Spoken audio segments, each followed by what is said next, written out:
O silêncio que pairava sobre as ruínas de Beianou não era um silêncio de paz, mas uma quietude densa e sufocante, carregada pelo presságio de que algo monstruoso espreitava logo abaixo das botas dos soldados israelenses. Enquanto as unidades de engenharia e as forças especiais avançavam pelas ruas desoladas no norte da faixa de Gaza, a sensação de que a terra estava oca tornava-se uma certeza física, um calafrio que percorria a espinha de cada combatente que sabia que o verdadeiro inimigo não estava apenas escondido atrás das paredes, mas pulsava nas entranhas invisíveis do solo. Os sensores de inteligência começaram a apitar com uma fúria eletrônica, revelando que a cidade na superfície era apenas uma casca, um disfarce arquitetônico para uma metrópole de sombras que se estendia por quilômetros. O que as Forças de Defesa de Israel, FDI, estavam prestes a desenterrar não era apenas uma série de passagens, mas uma obra-prima perversa de engenharia terrorista, um sistema nervoso central de concreto e aço que transformava cada casa, cada beco e cada estrutura civil em um potencial gatilho para morte súbita e invisível. Soldados de elite, com os rostos cobertos por poeira e suor, observavam as leituras térmicas que indicavam vazios impossíveis onde deveriam existir fundações sólidas, percebendo que Beianou era o coração pulsante do Hamas. Cada passo dado sobre o asfalto rachado parecia ecoar em uma câmara vasta e sombria abaixo, uma rede de túneis que serpenteava como uma hidra por todo o subúrbio, conectando destinos que, na superfície, pareciam inocentes, mas que no submundo formavam uma teia de logística macabra e estratégia letal. A descoberta inicial ocorreu em um porão aparentemente comum, onde o faro dos cães de busca e a tecnologia de georradar detectaram uma irregularidade que desafiava a lógica da construção civil. Atrás de uma parede falsa, camuflada com uma perfeição que beirava o sobrenatural, os soldados encontraram a boca de um abismo, um poço de acesso reforçado que mergulhava verticalmente na escuridão, exalando um ar frio e úmido que cheirava a pólvora, cimento fresco e o suor estagnado daqueles que haviam escavado o destino de uma nação. À medida que os destacamentos desciam pelas escadas metálicas, a luz de suas lanternas cortava uma treva que parecia devorar os fótons, revelando paredes revestidas de concreto arqueado que lembravam o tórax de uma criatura pré-histórica. Não se tratava de um simples buraco na terra, mas de um complexo industrial subterrâneo, onde fios de comunicação e tubos de ventilação corriam como veias e artérias, alimentando um organismo que havia sido projetado para sobreviver a qualquer cerco e atacar de onde ninguém poderia prever. A inteligência militar já havia sinalizado que Beianou era um núcleo central, mas a realidade superava os relatórios mais sombrios, pois a escala do desastre planejado era monumental e aterradora. Sob as residências onde famílias deveriam dormir, o Hamas havia erguido um templo de guerra, uma infraestrutura que utilizava a vida civil como um escudo de carne e osso para proteger seus corredores de ódio e seus depósitos de destruição em massa. Em cada interseção desse labirinto sombrio, os soldados israelenses encontravam novas evidências de uma depravação tática que não conhecia limites éticos ou humanitários. Milhares de estruturas na superfície, identificadas com precisão cirúrgica pelos analistas, serviam apenas como pontos de ancoragem para o que acontecia no escuro. Posições de disparo camufladas em janelas de quartos de crianças e centros de comando que operavam silenciosamente abaixo de salas de estar comuns. O suspense atingiu seu ápice quando os combatentes se aproximaram de uma escola primária, um lugar que deveria ecoar risadas e o som de giz no quadro, mas que exalava uma aura de perigo iminente.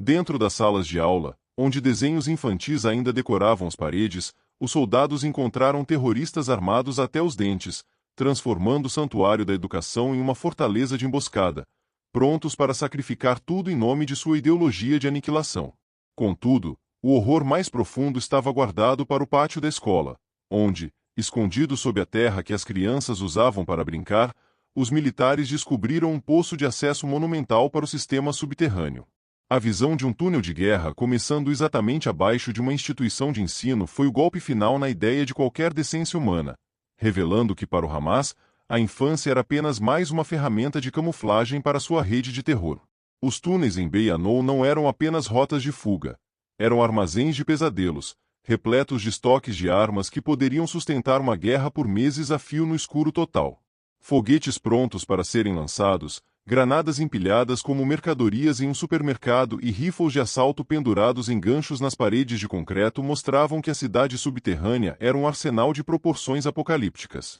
Enquanto as unidades de engenharia mapeavam cada centímetro daquela rede, A complexidade tecnológica dos túneis deixava os especialistas atônitos com o nível de investimento desviado das necessidades básicas da população para a construção da morte. Havia sistemas de filtragem de ar de última geração, cozinhas equipadas para longos períodos de isolamento e dormitórios que permitiam que exércitos inteiros permanecessem invisíveis aos olhos dos satélites e drones que patrulhavam o céu. A descoberta de centros de comando e controle, repletos de mapas e rádios, provava que as operações de superfície eram apenas a ponta do iceberg de uma estratégia coordenada a partir das profundezas da Terra. Os generais das FDI, ao analisarem as transmissões interceptadas e os documentos encontrados nos escritórios subterrâneos, perceberam que Beyanoul era peça fundamental de um quebra-cabeça que visava transformar Gaza em uma armadilha mortal impenetrável. O desmantelamento dessa rede não foi apenas um ato de demolição, mas uma operação de exorcismo tático,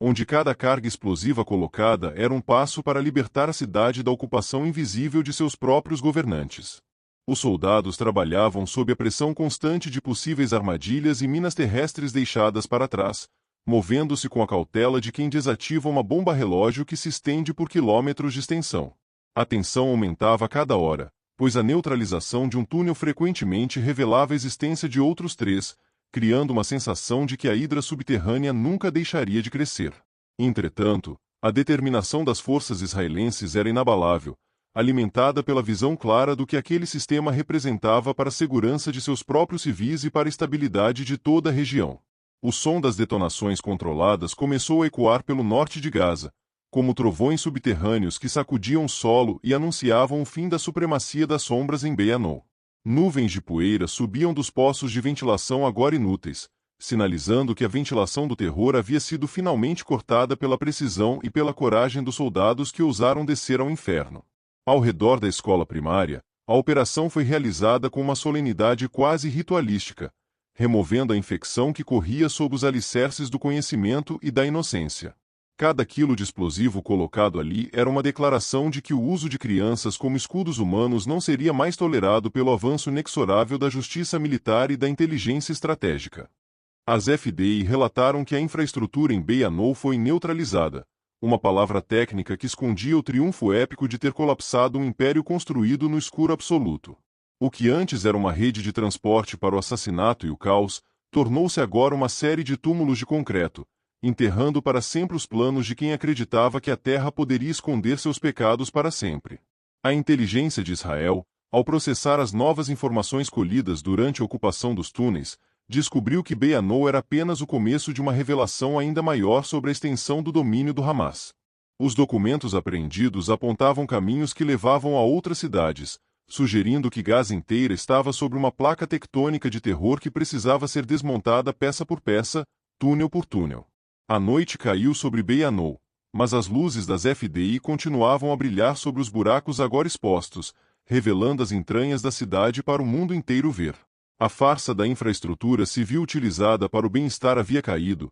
restando apenas o esqueleto de concreto de um grupo que preferiu investir em abismos em vez de hospitais, em túneis em vez de estradas. Os soldados que emergiam das profundezas traziam consigo histórias de um mundo onde o sol nunca chegava, onde o oxigênio era um privilégio e o medo era o único companheiro constante. Eles haviam visto o rosto do mal escondido sob as fundações de casas comuns, e a experiência de ter desmantelado aquela rede os transformaria para sempre, dando-lhes a dimensão exata do perigo que enfrentavam. O sistema subterrâneo percorria toda a cidade, uma rede capilar que não deixava nenhum bairro intocado, provando que o Hamas não respeitava nem mesmo os limites da propriedade privada. Cada morador de Beyanoul, consciente ou não, vivia sobre uma reserva de pólvora e ódio, pronta para explodir a qualquer comando vindo dos generais ocultos nas câmaras inferiores. A logística necessária para neutralizar tal magnitude de túneis exigiu o uso de tecnologias de ponta, desde robôs que mapeavam áreas inseguras até substâncias químicas que endureciam e selavam as passagens para sempre.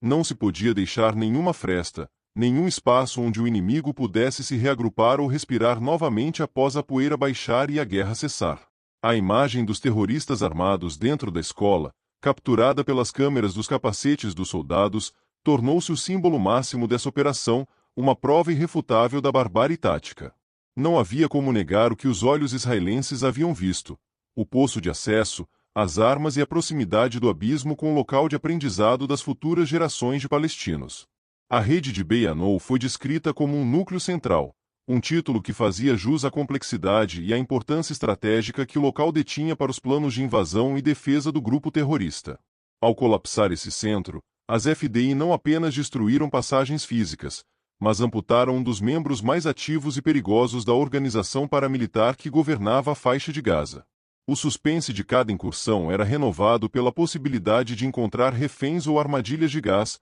o que obrigava os soldados a operarem com máscaras e sensores de alta precisão em cada curva. A escuridão dos túneis era um inimigo à parte, uma entidade que parecia observar os invasores com 1000 olhos invisíveis, esperando o menor deslize para cobrar um preço em sangue. A neutralização da infraestrutura em Beit-Anou foi um golpe psicológico devastador para o Hamas, que via suas cidades invisíveis serem expostas e destruídas pela superioridade técnica e pela audácia de Israel. O mito da invulnerabilidade subterrânea estava sendo enterrado sob os escombros de concreto que antes eram orgulho da engenharia insurgente e agora eram apenas entulho histórico. À medida que os tanques e as escavadeiras se moviam para consolidar o controle da área, a cidade de Beit-Anou respirava um novo tipo de ar,